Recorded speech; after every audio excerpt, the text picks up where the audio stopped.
যে সিপিএম হচ্ছে একটা অদ্ভুত প্রাণীর মতো। অদ্ভুত প্রাণীরা 7 তারিখে ব্রিগেড করবে, লক্ষ লক্ষ মানুষের জমায়েত হবে, প্রায় 1500 বাস বুক হয়ে গেছে অলরেডি।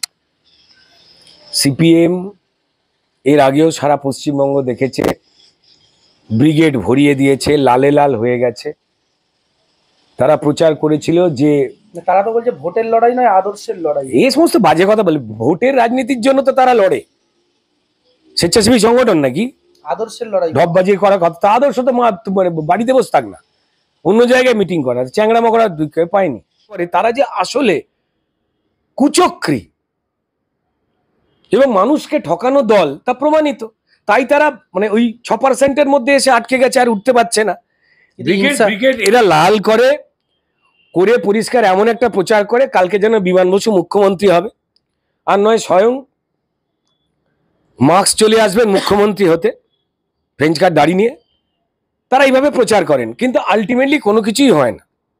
কিন্তু মীনাক্ষী মুখার্জি পাহাড় থেকে আর এই যাদবপুর পর্যন্ত যে ইনসাফ যাত্রা করলেন, সেখানে তো হাজার হাজার মানুষকে দেখা গেছে। হ্যাঁ, দেখা যাবেই না কেন? কি মুশকিলের কথা? ব্রিগেড ভরে গেলে সরকার পাল্টে যায় এটা তো নয়। এর আগেও তো সিপিএম এর ব্রিগেড ভরেছে, ভরেনি?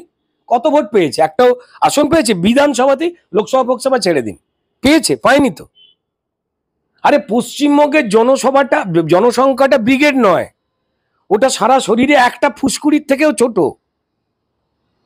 ওরা যা খুশি প্রচার করুক না কেন, কেউ মানে মানুষ ওদের ওপরে সাংসারিকভাবে বিশ্বাস হারিয়ে ফেলেছে। এই আজকে তৃণমূলের যা যা চুরি, দুর্নীতি, ভোট লুট, এই অঙ্ক, মানুষকে নিধন করা, এই সবকটার পলিটিক্যাল গার্জেন তো ছিল হচ্ছে সিপিআইএম। আজকে যে সিন্ডিকেটকে তৃণমূল শিল্পের পর্যায়ে নিয়ে গিয়ে চুরি করছে, এই সিন্ডিকেটের জন্ম তো সিপিএম এর হাতে হয়েছিল, অস্বীকার করতে পারবেন কেউ? এই সায়েন্টিফিক রিগিং, ভোট লুট, কঙ্কাল কাণ্ড, এটা সিপিএম তৈরি করেছিল। মুড়ির ঝাঁপিতে মানুষকে হত্যা,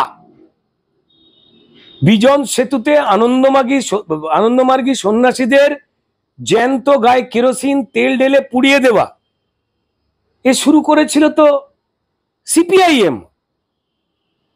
এখন তো আমি বকটই টকটই দিচ্ছি তৃণমূলের, এ তো শুরু করেছিল এরা।